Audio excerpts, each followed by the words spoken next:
देखते ही देखते उस रेड स्पोर्ट्स कार में से एक लंबा चौड़ा आदमी आकर गौतम के सामने खड़ा हो गया।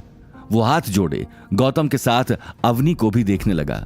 वहीं उस आदमी को देखते ही चीफ मैनेजर भी वहीं रुक गया। अब ये कौन है? आखिर आज ये सब हो क्या रहा है? गौतम बेटे, आखिर ये कौन है?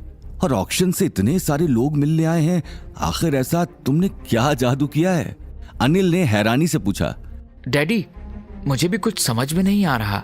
गौतम और अनिल की बात सुनते ही उस आदमी ने कहा, सर मैं उम्मीद भवन का मालिक हूं, सूर्यवंशी, और मैंने ही आपके पास अपने आदमियों को भेजा था, लेकिन मैं अपने आप को रोक नहीं पाया क्योंकि मैं आज ही आपसे माफी मांगना चाहता था।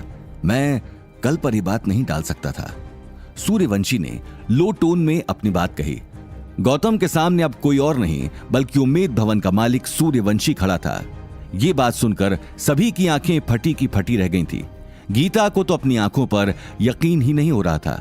अरे आखिर ये सब चल क्या रहा है? इस बेवकूफ नौकर के पीछे इतने सारे लोग आए हैं और तो और इससे माफी मांग रहे हैं। कुछ समझ में नहीं आ रहा, कहीं मैं सपना तो नहीं देख रही हूँ। सभी के मन में बहुत सारे सवाल चल रहे थे। सूर्यवंशी के आने की बात किसी के पेट में नहीं पच रही थी, लेकिन इससे पहले कि गौतम भी आगे कुछ कह पाता, उम्मीद भवन का मालिक गौतम के पैरों में गिरकर गिड़गिड़ाने लगा। अरे ठीक है, ये आप क्या कर रहे हैं? प्लीज ये सब मत कीजिए। कोई बात नहीं, मुझे बुरा नहीं लगा था, और वैसे भी मुझे ऑक्शन में इतना इंटरेस्ट नहीं है। प्लीज खड़े हो जाइए, प्लीज। मैं यही बात इन्हें भी समझा रहा था। गौतम ने ये बात कहते हुए सूर्यवंशी को उठा लिया। सूर्यवंशी को इस तरह से देखकर पास खड़े चीफ मैनेजर ने भी अपना सिर झुका लिया। माहौल में एक अजीब सी कसमसाहट हो गई थी। आज एक के बाद एक बहुत सारी हैरान कर देने वाली बातें हो रही थी। गौतम मन ही मन ये बात सोच रहा था कि सभी के जाने के बाद वो ये बात कैसे संभालेगा, लेकिन सूर्यवंशी का बोलना अभी तक बंद नहीं था। सर, आपका दिल कितना बड़ा है, इतना सब कुछ होने के बाद भी आपने हमें कुछ नहीं कहा। मैं आपको प्रॉमिस करता हूं, आज के बाद उम्मीद भवन में जितने भी ऑक्शन होंगे उसमें आपको एज ए गेस्ट बुलाया जाएगा और मैं खुद आपके लिए गाड़ी भेजूंगा। सूर्यवंशी ने हल्की मुस्कान के साथ कहा।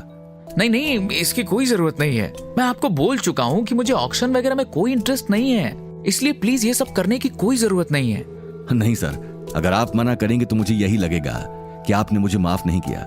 ये उम्मीद भवन के गोल्डन पासेस हैं और इनकी वैलिडिटी लाइफ टाइम है।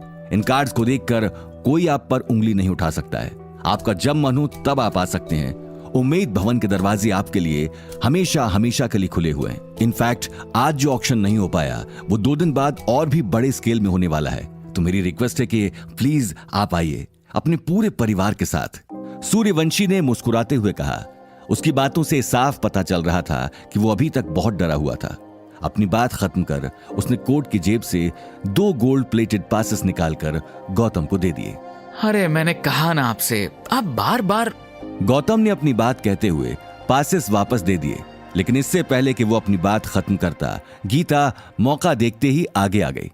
अरे कैसी बातें कर रहे हो गौतम? इतने बड़े आदमी आए हैं और तुमने ने अंदर आने को भी नहीं कहा। प्लीज आप अंदर आइए, और कोई प्यार से कुछ दे रहा हो तो मना नहीं करना चाहिए। अपनी बात खत्म करके गीता ने बड़ी चालाकी के साथ सूर्यवंशी से वो पासेस ले लिए। अवनी भी आगे आ गई। उसके मन में बहुत सारे सवाल खड़े हो चुके थे।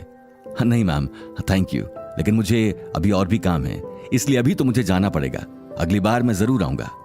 ये बात कहते हुए सूर्यवंशी ने गौतम की तरफ अपना हाथ बढ़ा दिया।